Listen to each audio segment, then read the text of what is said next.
Nation, and welcome into DawgNation At Large. I'm Kaylee Mansell with DawgNation insider Connor-Kaylee.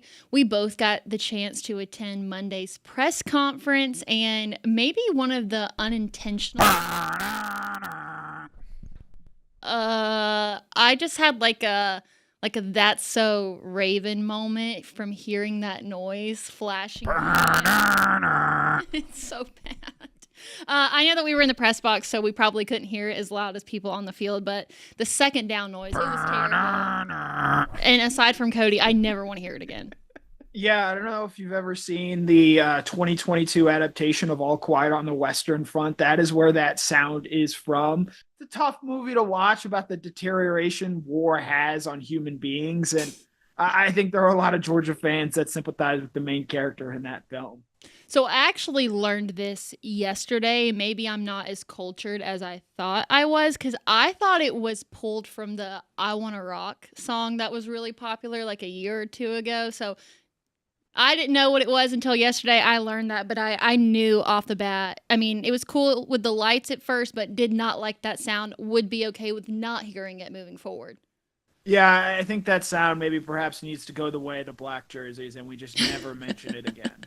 And I'm sure that Georgia fans would feel the same way about this. So we had to address it because it was really bad. Shout out to Cody for being able to recreate that so we don't get copyrighted here on our show. But we've got business to get down to, so let's go ahead and kick it off on DawgNation At Large. It's the show for the new breed of Georgia Bulldog fan.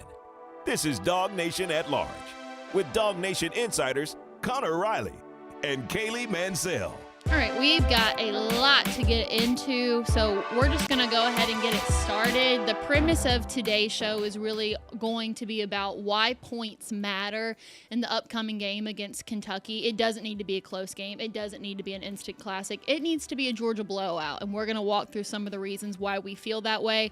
Also, we'll do our Dog Bite segment where we're going to cover a variety of topics. Two of the individuals that we will talk about today are Ellis Robinson and an update on Noah Thomas. We'll follow it up with our favorite memes of the week. Then we've got a Connor-Kaylee Showdown, and I'm actually a little bit worried in how confident I feel about this showdown. It's going to be the 4 Georgia players, past or present, that we would love to have a one-on-one interview with. So we'll have that later. We'll round it out with our touchdown predictions, and I'm just so excited to let you guys know that I do finally have points on the board. Hate to spoil it for you, but I needed to get that off my chest because it has not been a good season for me when it comes to touchdown predictions. But on the subject of touchdowns, I think they're a really important part of Saturday's game. And yes, of course, the objective of winning a football game is that you win. And there are some opponents where you'll just take a win no matter of the process, how you get there. But when it comes to a team like Kentucky, a win isn't enough. Dominating is key. I feel like this is by far and away a game where putting up big points is crucial in so many ways. Yeah, the last time Georgia won an SEC game by more than 20 points was the last SEC game of the 2023 season against Tennessee. It's just been a long time since we've seen a Georgia team play really well in an SEC game. And yes, they were able to beat Tennessee a few weeks ago and nearly did the same against Alabama this past week. But for Georgia at this point in time, I do think it's fair to say that this team maybe needs a little bit of a confidence boost. Mm-hmm. And so if they're able to go out there and take care of business against Kentucky on Saturday, I think that's going to go a long way. Our colleague Davin Bellamy highlighted at the end of that Alabama game where Cash Jones gets taken down in that third down. It seemed like a beaten down Georgia team at that point in the night where they did a lot of really good things, but it didn't necessarily show up on the scoreboard because of some key mistakes there. So this is a game traditionally against Kentucky where Georgia's been content to just sort of play close and win because they know they're a more talented team than Kentucky. I think Kirby Smart needs to change that philosophy in this game and maybe go a little bit more balls out than he would traditionally against Kentucky, even though you've got a tough game on the road at Auburn next week. Show those Tigers that you have something that can be feared, because after these last 2 weeks, I don't necessarily know if anyone's afraid of this Georgia team in the same way the old ones used to be. Yeah, and we'll get really into the confidence aspect of this game, most importantly, restoring it here in just a minute. But I think that if after the game, we walk away and it's a big score, I think it means that Georgia got off to a fast start. Now, fast start doesn't always translate to a lot of points, but I think in this game it might, just because you need to set the tone early. Don't get behind. That way you don't have to play conservatively. It's a sleepy noon game, and I think if Georgia walks away with big points on the board, it means that they finally got off to a fast start. I mean, this has been an issue going on 2 years now, and at this point, I think you just want to know that a Georgia team is capable of doing that.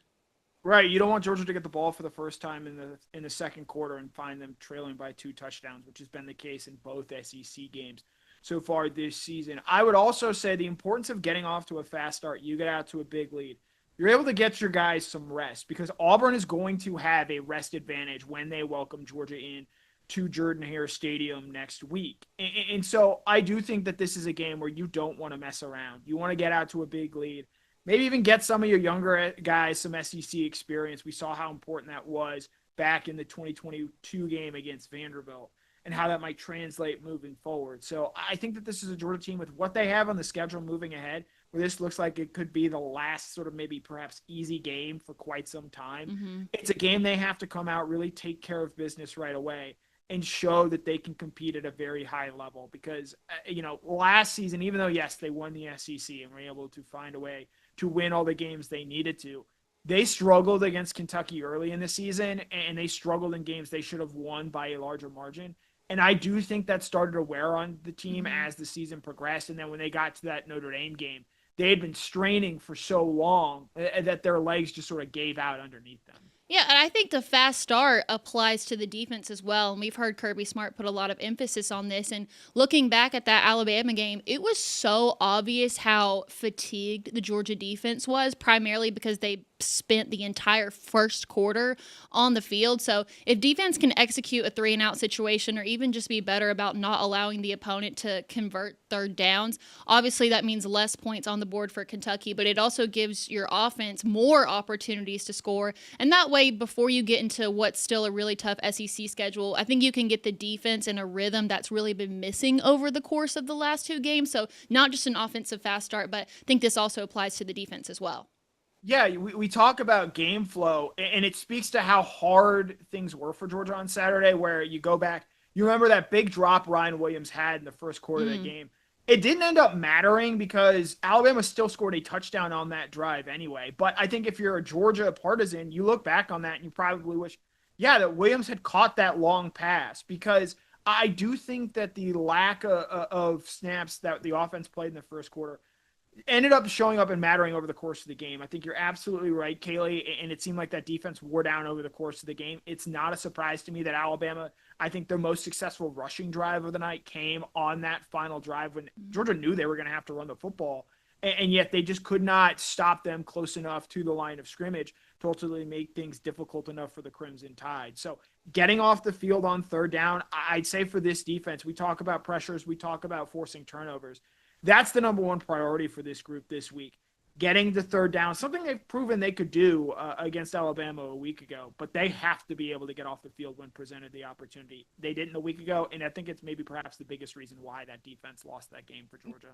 And you mentioned off the top just the confidence that this team needs. I think that really applies to the defense more than anything right now. I feel like that's going to be the overarching theme of the game.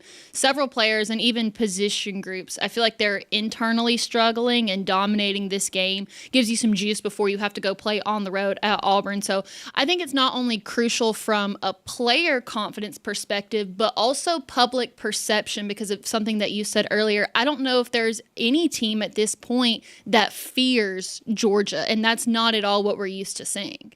Yeah, think of it this way. Georgia's defense shut out Alabama in the second half of that game on Saturday.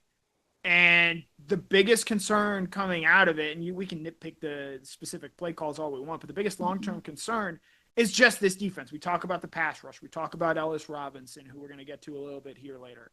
All those concerns, and yet Georgia did give up 0 points in the second half of that game. So if this defense is able to start fast and they're able to string together another 0-point effort to open the game, and you're able to play 4 consecutive quarters where you don't give up, a touchdown, but points at all, I think would be significant for this group moving forward, especially coming out of that Tennessee game where you can say, okay, we played probably about 5 quarters out of 6 of bad football, But if you're able to turn that around, you're able to string together stops, that perhaps provides encouragement for what this team can be. Because we've said all along, Kaylee, this was a Georgia team that if they were going to get to where they had to, they were going to have to get better over the course of the season.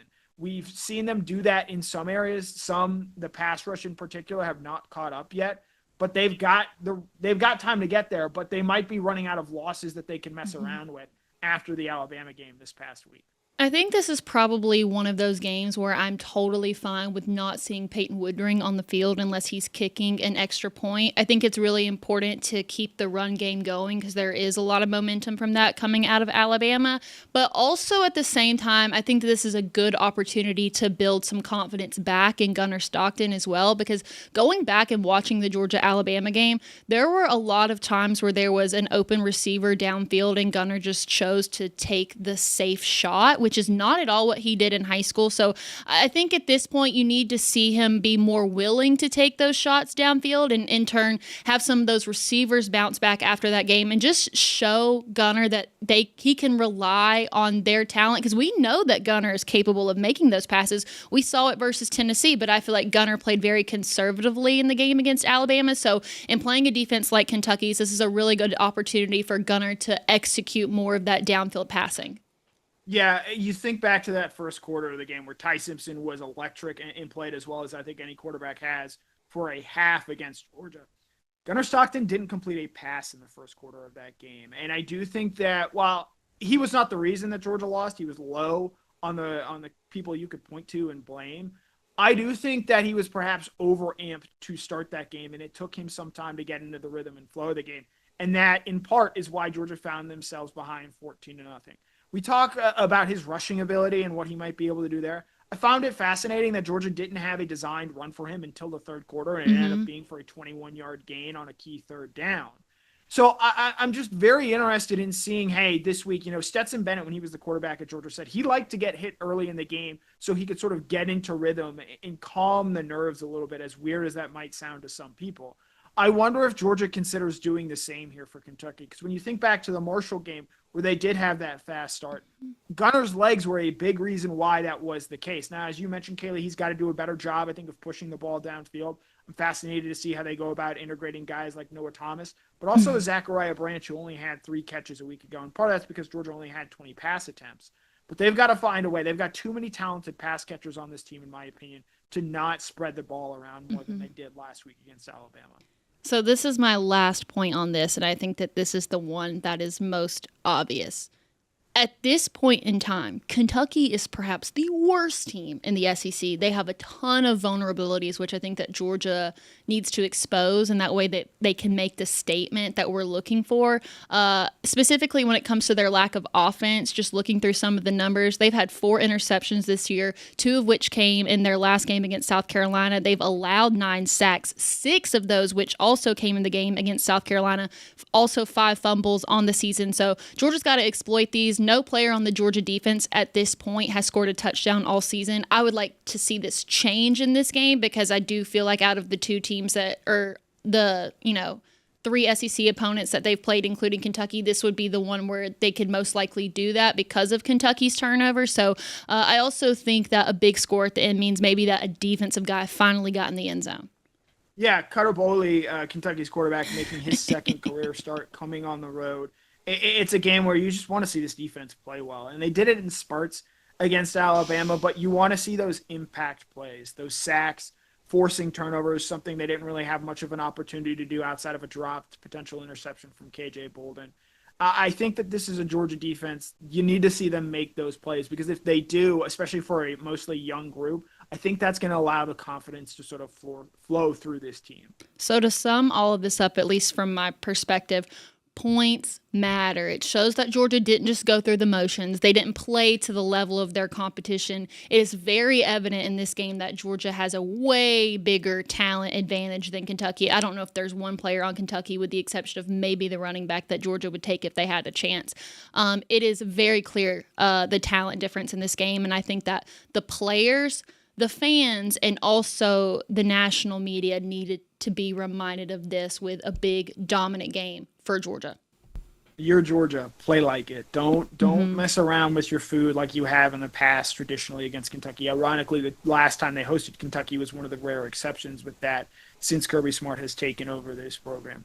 You're one of the more talented and better teams in the country, consistently ranking in the top 10. Show that on Saturday, and that might give you some confidence going into a very tough 2-game stretch at Auburn and then home against Ole Miss after this. So here in just a moment, we'll talk about some of the individual players that I feel like could definitely use a confidence boost in the upcoming game. But first, we want to remind you that here on DawgNation At Large, we are always so thankful to partner with Zagoria Law Firm. And what makes Zagoria Law Firm so unique is that they are the only law firm in the state that specializes in representing people who have been bitten by dogs, as well as those who have been knocked down by dogs. They are the official dog bite injury lawyers of the Georgia Bulldogs, and they make it so easy for you to reach them, whether you're in the north part of the state or the south part in the state, they will come to you. So if you or a loved one has been hurt by someone else's dog, give them a call at 833-GA-DOG-BITE, that's DOG-BITE, or visit ZagoriaLaw.com. All right, this is a big one. Let's do some dog bites.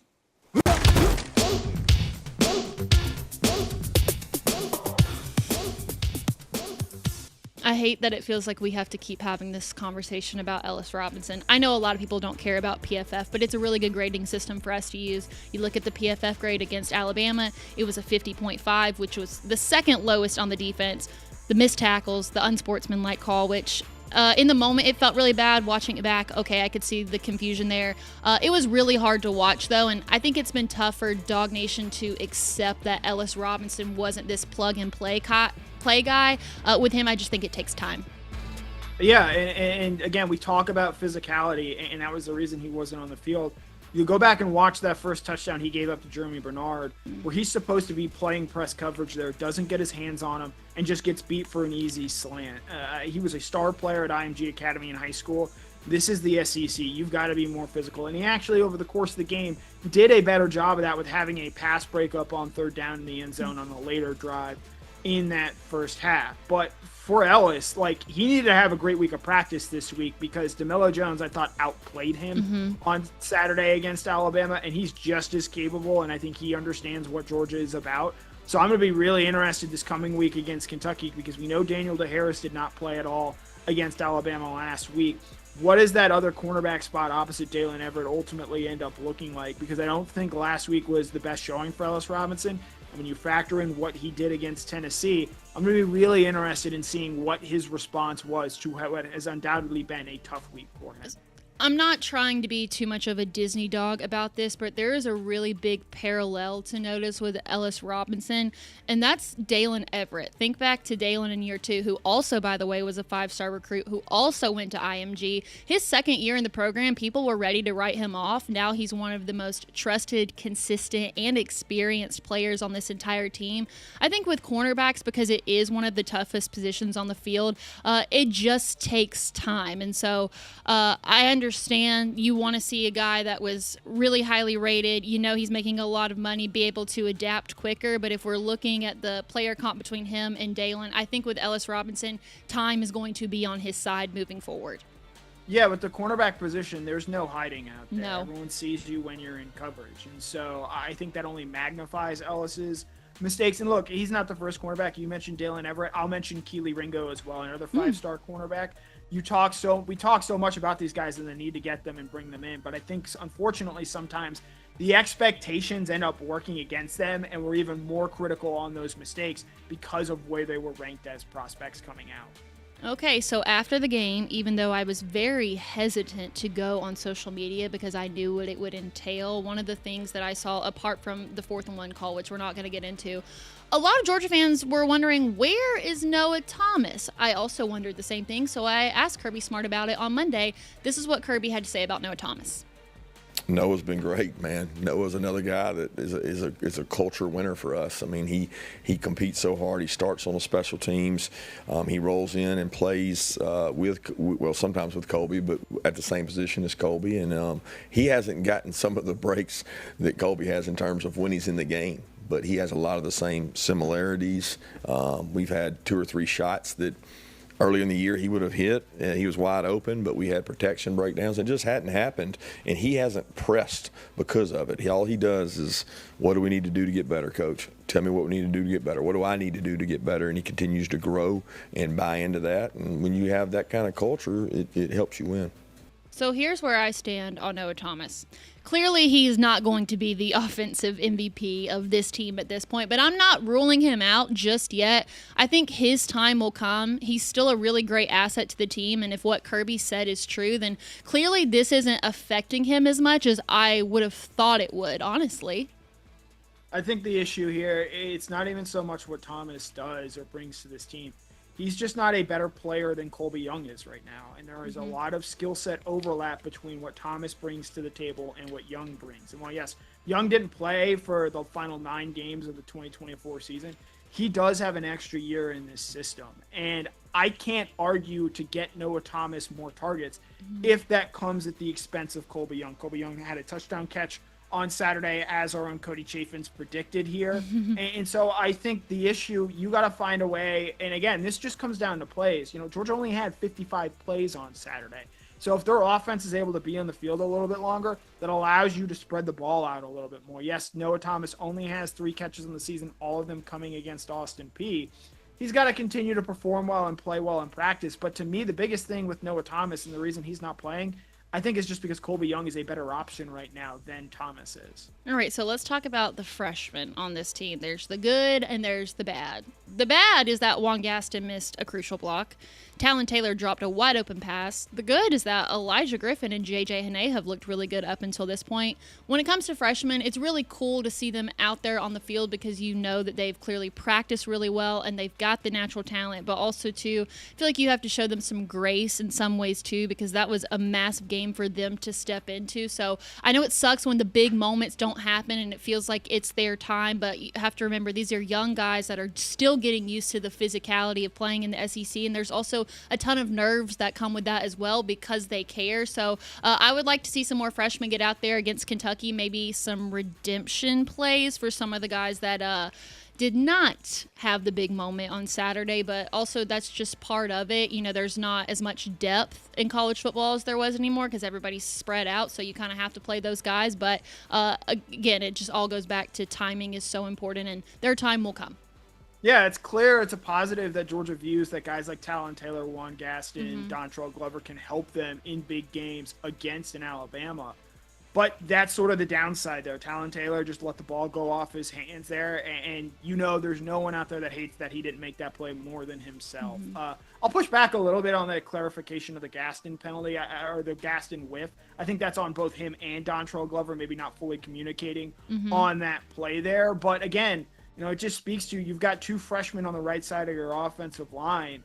That's what's going to make it hard, and you've got to overcome some of these growing pains. I wrote about it this week. Like, it's a great thing, I think, that Georgia has been able to identify guys that can help them right away. That was something I don't think the 2024 team did a good enough job as doing. But these are just some of the growing pains that come with having to lean on freshmen or being able to put freshmen out there in key moments. I think it's time that we just go ahead and shut this down. Sam Pittman, fired from Arkansas.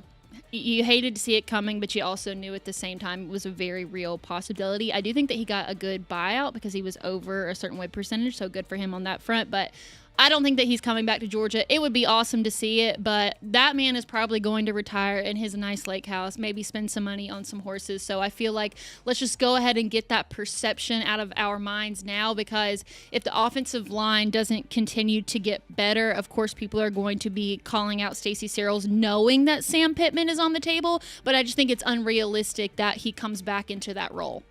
Sam Pittman's not on the table, Kaylee. Sam Pittman got paid $7.6 million by Arkansas to not coach football. He has an objectively great lake house out there in Arkansas. And also, like, he's not a spry chicken. He is turning 64 years old this year.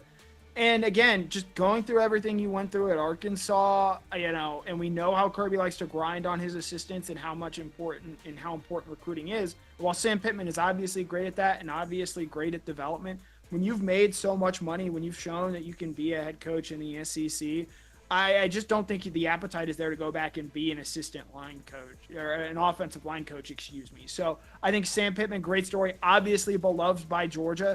He's not coming back to be the offensive line coach at Georgia. I think his coaching days are done. Maybe he does some consulting in some small way, similar to what Will Muschamp does now. But Sam Pittman's not going to be coming into the Georgia facility to do that. He's going to be working remotely from his wonderful house out there in Arkansas. And I don't think that he would do it, but I would actually love to see him be a commentator or an analyst of some sort, just because he's got such an infectious and energetic personality that I think it would be a good counterbalance to some of the things that we see now. Like I said, I don't think he would do it, but that would be one of the coaches. I'd be like, you know what? Yeah, I would listen to whatever he had to say. I think he and Nick Saban on College Game Day would be amazing. And they're like the perfect balance because Nick is so serious, and I feel like Sam would bring out that side of him that everybody's hoping that Pat would have been able to do at this point. So would love to see that duo, but also if he chooses to retire, I wish him nothing but the best. So we'll move on from that, and you should too. Let's talk about the other game that we are excited for this week. Honestly, it's not as good of a slate as it seems. Like, looking through some of these games, it was kind of hard for me to pick the one that I was most looking forward to watch. So I'll let you go first, and we'll come back to me. I'm taking Texas, Florida, and I hope the two defenses come out and play great, because reading the tweets about Arch Manning and reading the tweets about DJ Lagway, if they struggle again, which I expect them to do so, I think is going to be quite enjoyable for a lot of Georgia fans who had to hear all offseason about how Arch Manning and DJ Lagway are the two next great quarterbacks. When, look, we've talked a lot about Garner this season. He has clearly been head and shoulders better than both those quarterbacks to this point. And so I'm fascinated to see if both those guys or one of those guys doesn't play well on Saturday, just what the discourse continues to be, because both these teams had bye weeks last week to prepare for this game. They come out and they don't play well, it's going to be tough. And particularly, look, Florida is what Florida is at this point. But if Arch Manning and Texas struggle and they lose this game, which could very well happen on the road there in Florida, man, that gets really tough for them and for Arch. It's like you took the notes right off my page, because I went for a very similar route. I also said Texas and Florida. One of these two quarterbacks is a fraud. It's time to find out which one. Also, two very passionate fan bases, a super memeable game. I imagine whatever meme we use next week is going to come from this game. It's going to be a meltdown for one of these organizations, because either Texas isn't as good as they thought they were, or Florida's just as bad as they think they are. So whatever the result of this game, somebody's getting exposed, and one fan base is going to be having message board meltdowns, and I cannot wait to read every single bit of it. Yep. Okay, so that's going to be it for Dog Bites. We've got our favorite memes coming up right after this. We're going to take a short break. We will be right back here on DawgNation At Large. Hey, DawgNation, it's Brandon Adams, the host of DawgNation Daily here at Cercheros. And when I'm ready to eat, I want to eat something that I feel like was made fresh for me. And that's what the friendly folks at Cercheros do each and every day. In fact, let me give you a little bit of a taste of what that looks like right now. So I'll do a flour tortilla with Southwest rice, black beans. May I have steak, please? Cheese, and some pico, and some corn. I would love that grilled, absolutely. Can't beat the taste of those fresh grilled toppings added on. Jalapenos, some guac. The guac is free add-on here at Cercheros. And then I'll do some Cercheros sauce too, please. Looks great. And this football season, I want you to think of Cercheros for your tailgate watching and game day party need. In fact, this year, DawgNation with Cercheros is going to give away the ultimate game day party. If you go to the website, DawgNation.com/tailgate, you can register for your chance to win the ultimate game day party, courtesy of Cercheros. Who's that coming down the track? Who's that coming down the track? It's a big boy city running black. It's a big boy city running black. No, no,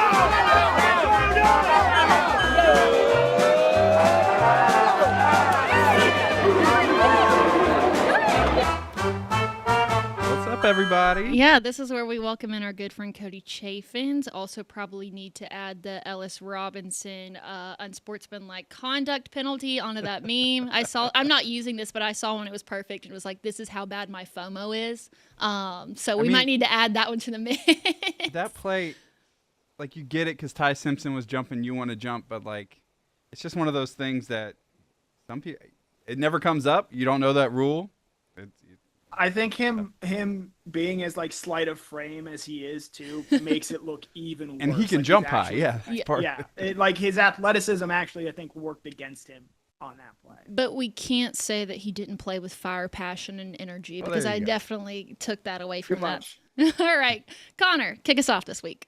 Yeah, it's from the Georgia-Alabama game, and this is just one of the more incredible plays we've seen.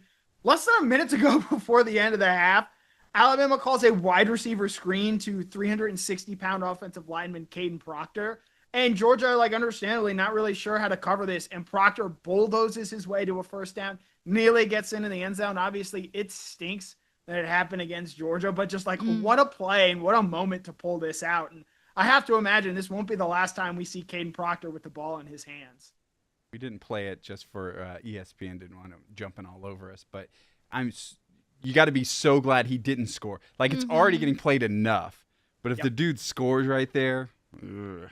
And nobody had a chance. I mean, people are diving at his ankles. Like, how lucky was Georgia? The sideline was right there. Yeah. So lucky because you ain't stopping him otherwise. And you know that offensive linemen everywhere were texting their coach, like, I got to run this. Let me run this. And also, too, I'm pretty sure I was in the restroom when this happened, and, like, I was coming back, and all I heard over the PA was, like, Caden Proctor did this, and I'm like, okay, it might be past his bedtime. That's just not the case. And then they come to the TV and see the replay, and I was like, oh, my God, they really just did that. Like, okay, you can't even really be mad about it because everybody loves a big man play. Yeah. So it sucked, but it was really cool to watch. All Cody. Right. So this week, you get Coach 30 or Mr. Go 30, right? Brendan Clinton does all these breakdowns with the coaches where he just rips the teams. And it's usually really funny because, like, I think back to, like, when Oregon played Georgia and he's just ripping Oregon. And, like, there's so many moments. This time it was Georgia, and he went after everybody, including, he said the coaches didn't coach well enough.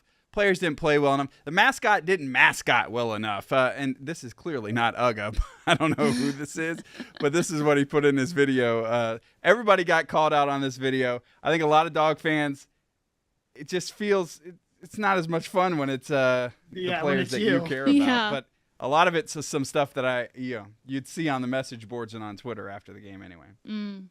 Mm-hmm. Okay, I've got mine. You can't. So, listen, I was locked in all day Saturday for pregame. I really didn't get to watch many of the other games like I would have hoped to. And so I finally get to the stadium. I have 5 minutes of Twitter time. And so the first thing I see on my timeline is the video of Whit Weeks throwing up. So naturally, my meme has to include that. We're not going to show the video. Still frames it's the picture. So if you have a weak stomach, sorry. But this comes from Cousin Brad. He says, so when Whit Weeks does it, it's fine. But when I do it, I get barred from Chili's for 2 weeks. And I sent it to my family group chat. Didn't get enough love. Very niche humor. But it was so funny.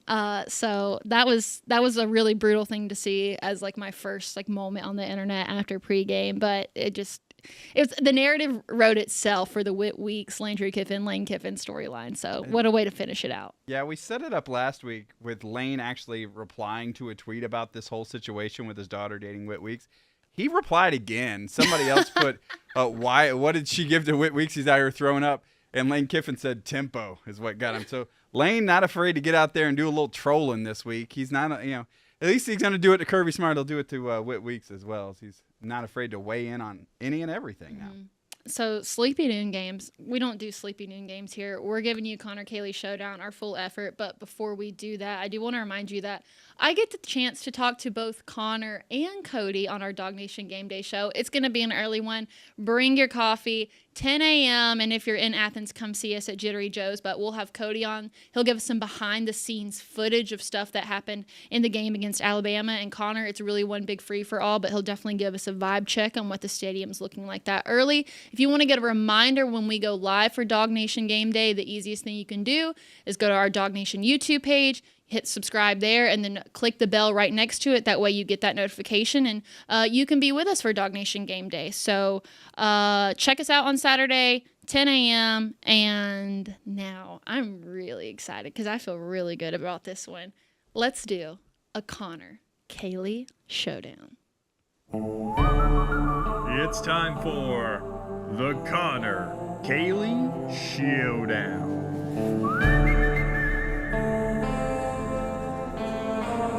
Yeah. Wow. We've done, 2 this month, which is like more than we did for half the year because tensions got really high. Yeah? Okay. Yes, feelings have been hurt in this segment in previous years. It's just a reflection of how much we I was going care. through the score. I think it's 7-5, Connor. Connor's won 2 in a row after you tied it up. Yeah, I know. So no pressure today. No, it's fine. So here's where the inspiration came from. There's been some thoughts and feelings about the Tuesday press conferences being canceled. Didn't get to hear from the players this week. I have literally zero opinion on that. But in response to some of those things that were said, I learned that you could request certain players at a point in time. Maybe I'm showing my age. I didn't know that. So it got me thinking about if I had the opportunity to sit down one-on-one with 4 Georgia players, we'll call it a Mount Rushmore, past or present, who would they be? So that is the topic of today's Connor-Kaylee Showdown. We'll go 1 for 1. Do we want to do it to where if you take someone, that player is off the board, or do we want to keep that just for the purpose of like making better arguments? I'll leave that up to you. Keep it up and make your own argument for each person. Yeah. Okay. Do you have Connor, would you like to go first, or would you like me to go first? Kaylee, I'll let you go first. Okay, this was the most clear number 1 pick. I had no doubts about it. It starts with Hines Ward. I mean, his story start to finish is amazing. Born in South Korea, came over here to Georgia, couldn't live with his mom because she couldn't speak English, so had to move in with his grandma, reunited with mom. Also, number 1 player coming out of high school, dual threat quarterback, and got drafted by the Marlins. I want to know why he picked Georgia and also what it was like to make the transition from quarterback to wide receiver, and then when Bobo goes down, you have to come in and play quarterback again. Also, I want to ask about his time in the NFL. Super Bowl champion, Super Bowl MVP. Also, he won Dancing with the Stars. I think that would be another great conversation to have with him. And I really want to ask, is there a point where you see yourself coming back to coach at the University of Georgia? So I think Hines Ward's got an incredible story. I would love to sit down with him, get all into it. So that was my obvious number 1 pick. Nobody even comes close. So give me Hines Ward with the number 1 pick. All right, like it. All right, Connor, you're Yeah, up. this is too easy. I'm taking Kirby Smart with the number 1 overall pick, a former Georgia player, the current head coach. I think there's plenty for him to talk about, even within this team, but also some of the things you could touch on with him during his coaching tenure, the Jake Fromm, Justin Fields debate, JT Daniels, Stetson Bennett, what led to that decision being where it is, the decision to bring back Mike Bobo. There are a ton of things we could talk about with Kirby. That's before even getting into his, friendships with Will Muschamp, what the future of his job looks like, family stuff. There is a ton to touch on. He is a former Georgia player, so I am easily going to take Kirby Smart here with the first pick. I don't hate that pick. I thought about going that route too. Just trying to get a little bit creative for style points. I could also talk to Hines Ward about his playing days with Kirby and Bobo as well, because I feel like he'd probably tell me a little bit more about that era.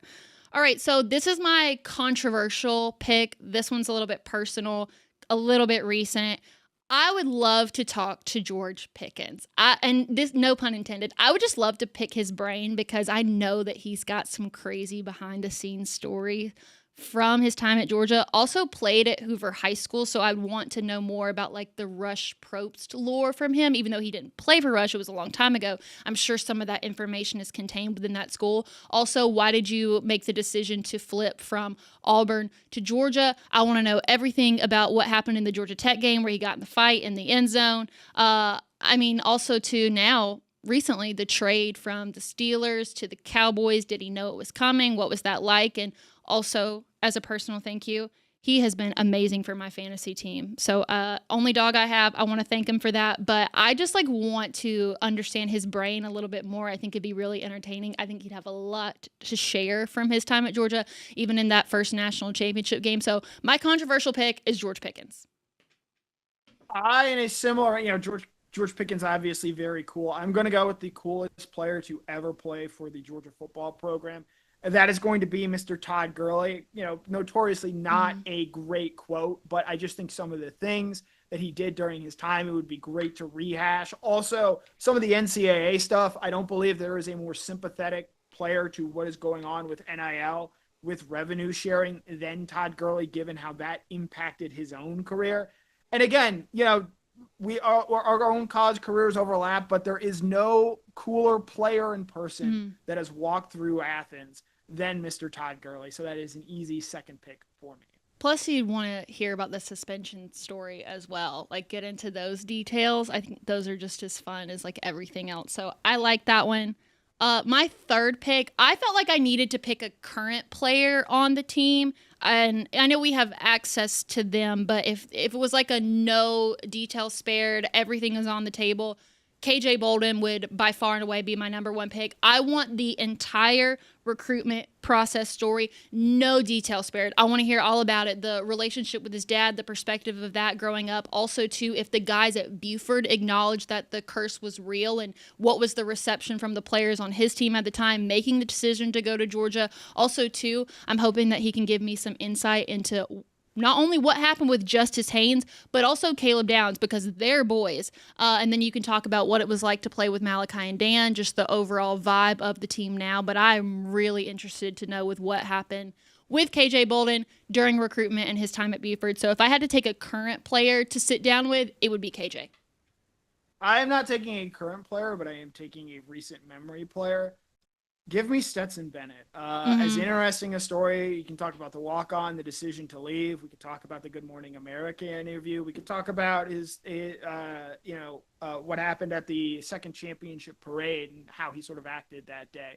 I also will say of the guys that we've gotten to talk to, there were a few that were as honest as Stetson Bennett has been. And so from an honesty standpoint, from a rawness standpoint, which I think does make for a great interview, Stetson would be willing to play ball in that.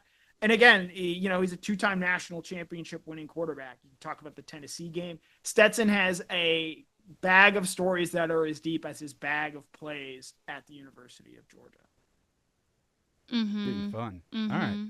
Kaylee, we got one final one. Who you got? This is a wild card pick. And I just have one question. It's Jamie Newman. What the heck happened? That is my fourth and final pick. I know that there are guys that have way more tenured careers and are way more well-spoken, but that is one of the big mysteries of Georgia football. I thought about taking Justin Fields, but it's just as simple. What in the world went down, and how are you dealing with the repercussions of it now? So give me Jamie Newman with my fourth and final pick. Does he count? Because he never actually played. Okay, but he enrolled. He was listed on the team, so I know that, like I said, wild card pick, but I know he didn't play a snap, but was technically a part of the Georgia football team, so I feel like it counts. I'm going to go for my last pick. I'm going to go with someone who, I touched about honesty with what Stetson Bennett does.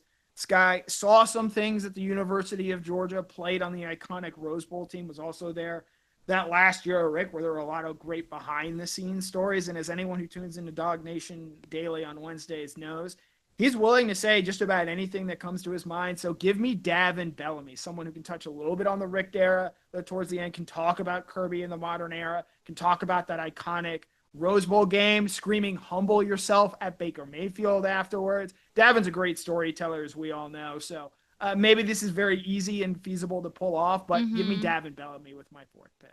I feel like Davin's a pretty honest guy. Like, you could just ask him and he would tell you whatever you wanted to know. This was really hard to narrow it down to 4. These don't count. You can also provide some. I had some honorable mentions that I wanted to throw out there because it was really hard. Lindsey Scott was one that I really debated on. Nolan Smith would obviously be wonderful. Justin Fields, Nick Chubb, AJ Green, and then another controversial one in Joe Cox, just so you know what it was like to be that hated at the University of Georgia. All these guys come out and have great experiences, but what's it like when you're on the opposite side of that? So those don't count in the final standings, but I had some honorable mentions. I didn't know if you had any that you contemplated as well.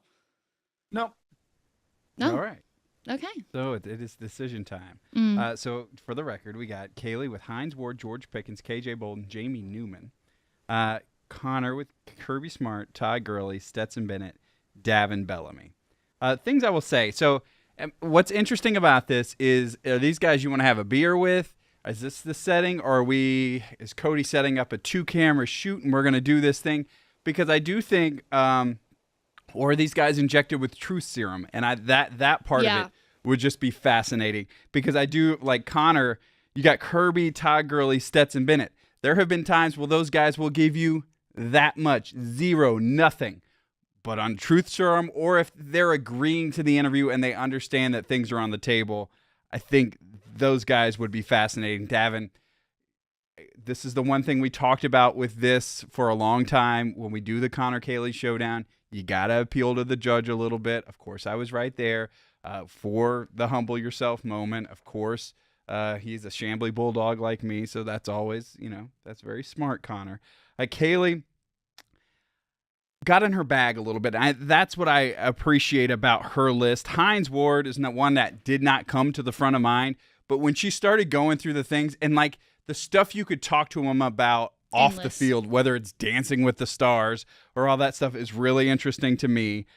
George Pickens, there's definitely stories to be told there. I think that's funny. KJ Bolden, I didn't think that much of when you first said the name, but when you started making the case for it, I really appreciate it. Now, Jamie Newman is a total wild card.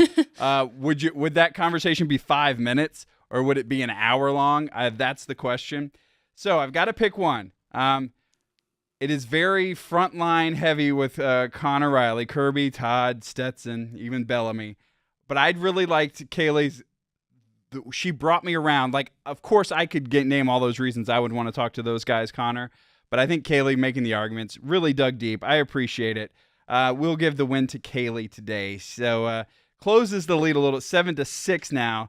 But really good stuff from both of you guys. It would be so much fun to hear from all of them. I would worry that Todd or Kirby Smart just would get angry and then just clam up on you. All right, guys, take us home. Yeah, I liked your picks. I think that they are all very valid. I don't know. You I want to got a little celebrate? creative. Go ahead. No. Still, I believe losing in the Connor-Kaylee Showdown standings, but And that's fine. I was like, Jamie Newman's either gonna win me this thing or lose it, but I'm willing to take that risk just because of the mystery behind it. So tried to balance it out. I was really proud of the effort I put forward though, and also I thought that you did a good job as well. So.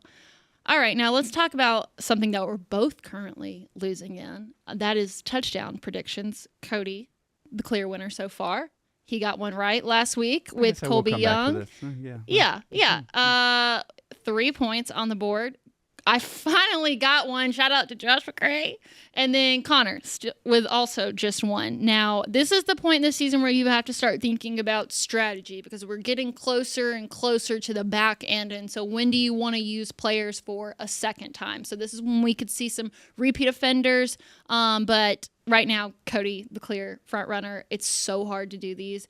So this week we have Connor going first. Connor, who are you going to take for the first pick? Give me Zachariah Branch. I have not used him so far this season. I think Kentucky doesn't have an athlete capable of corralling Mr. Branch, so I think Branch gets back into the end zone, and I will take Zachariah Branch for the first time this season. Yeah, I think that's always a solid choice. Like, that's always on the table. I'm going to hate myself for this. I'm going with gut. I'm going with my heart. Not a head decision at all.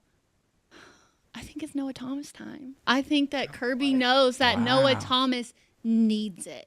He's waited. He hasn't had that many attempts. This is a really bad Kentucky passing defense. Like, if there was a game where it just felt like there could be a layup to Noah Thomas, it feels like this one. I haven't used him at this point, and I've used some locks that I feel like I need to save. So I know I'm going to hate myself when we do this next week, but right now that feels like a risk that I'm willing to take. So I'm going to take Noah Thomas.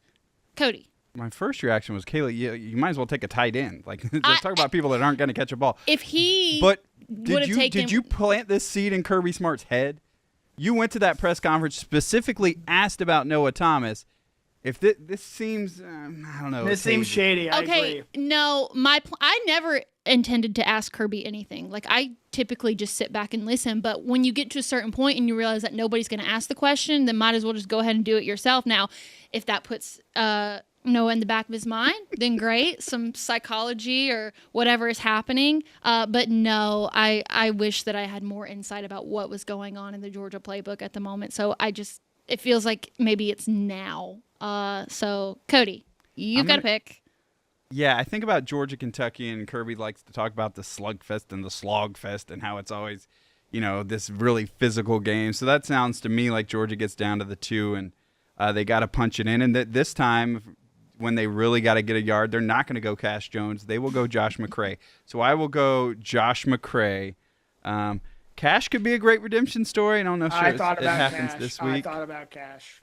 Just because Kirby knows how much grief he's gotten all week, but I'm going to go Josh McCray and try and stay out there in front. This is a weird feeling for me. All right, so only time will tell. Feels like everybody is in contention to score this game. So if you made it to this point in the show, then obviously you're a little bit psychotic and you just like watching us, and that's fine. So this is the part where we get to talk about the thing that nobody wants to hear off the top, and that's that we get a new Taylor Swift album tonight at midnight. It's a big one, highly anticipated. Even though it hasn't been that long, it feels like we've been waiting for a long time. The PR on this album is really, really wild, dropping Easter eggs left and right. I'm so excited. I feel like where I'm at in my life right now, I need this album to come out tonight, and I cannot wait to listen to it.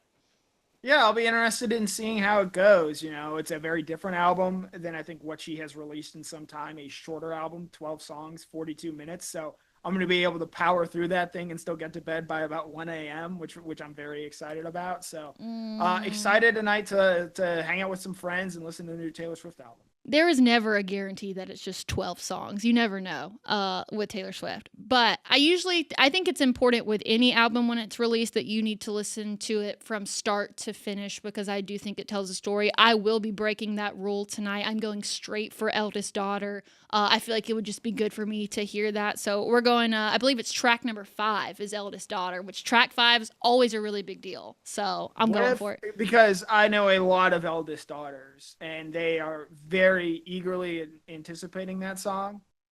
What happens if it just stinks? Like, what happens if it is what happens if it is just not the song people want it to be, and it does not end up going the way that I think a lot of people would like it to be? Why are you even suggesting that? Track 5's in Taylor Swift like category is very important. Track 5 always hits. I expect it to be the same. I just don't get your hopes too high. I don't. Who are you? Are you good? Do we need? Do So you have something going on? was track 5 on Tortured Poets Department, and I thought that was a very fine song. I feel like you're an important song to projecting. her. But in terms of the entire album, that just didn't do it for me. I feel like Connor's projecting some internal feelings in this conversation, so we're gonna get out of here. I have high hopes for Eldest Daughter. I need it right now. So, all right. Thank you so much for joining us. Thanks for getting through the Taylor Swift talk. I'm excited for next week's show, hopefully talking about what a crazy performance Georgia had on the field. So, again, thanks for joining us. Connor, thanks for being a part of it. Cody as well. And we'll see you right back here next Thursday at 7 o'clock.